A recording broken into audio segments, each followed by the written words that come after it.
Shirya, Kyungne, this time.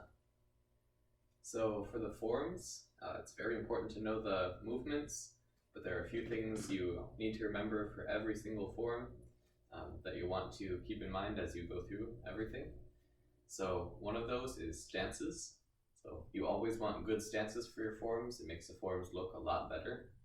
So when you're doing a walking stance, of course you want your body facing straight forward, your shoulders are square. You've always got this back foot at an angle here. You want a good deep stance. Front leg is bent enough. You don't want to be all the way up here. And have a good deep stance and a wide stance as well. Make sure that back foot is pointed out. You don't want it straight out like this, pointed forward. So on your L stance, of course you want your back foot straight out, front leg is forward, most of the weight's on your back leg. This can still be a good deep stance. You don't want to be all the way up here. You want a deep stance. And for your sitting stance, just good deep stance, feet facing forward. So always keep the stances in mind.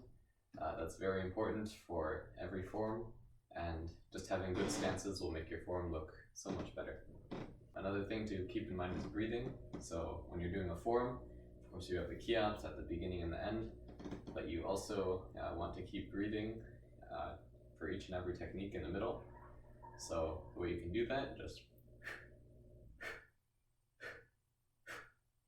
just breathe each time. You can do whatever keeps you breathing, and that helps everybody do it at the same time. If you're doing a form in a group, then everybody will be on the same page if they are all breathing at the same time.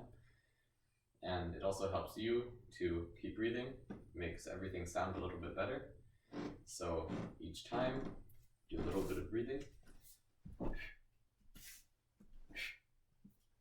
So just keep all of that in mind. Now the next thing you want to make sure that you're doing is you always want to have crisp movements, but you don't need to go too quickly. So this applies mainly when you're going on your own count for the form, when you're deciding your pace. So you don't want to go too fast, and by fast I mean like this. 1, 2, 3. Because you might slur movements together. If I'm doing 1, 2, it doesn't look very nice. Maybe if you're doing a different style, maybe that would work, but in Taekwondo you want everything crisp. So you can stay slow in between movements as long as you keep your movements fast. So what I mean is like this. So 1, 2, 3. See, so on my own count, I'm pausing at each technique, and I'm taking my time getting to the next one.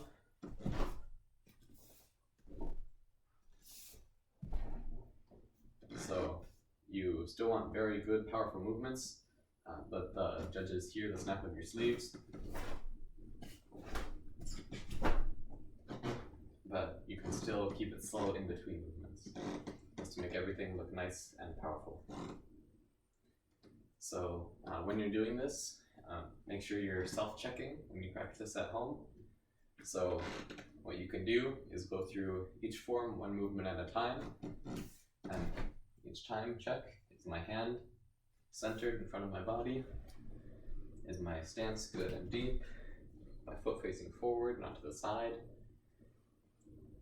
One thing that often gets people is they've got their back leg bent on the walking stance. Make sure that back leg is straight.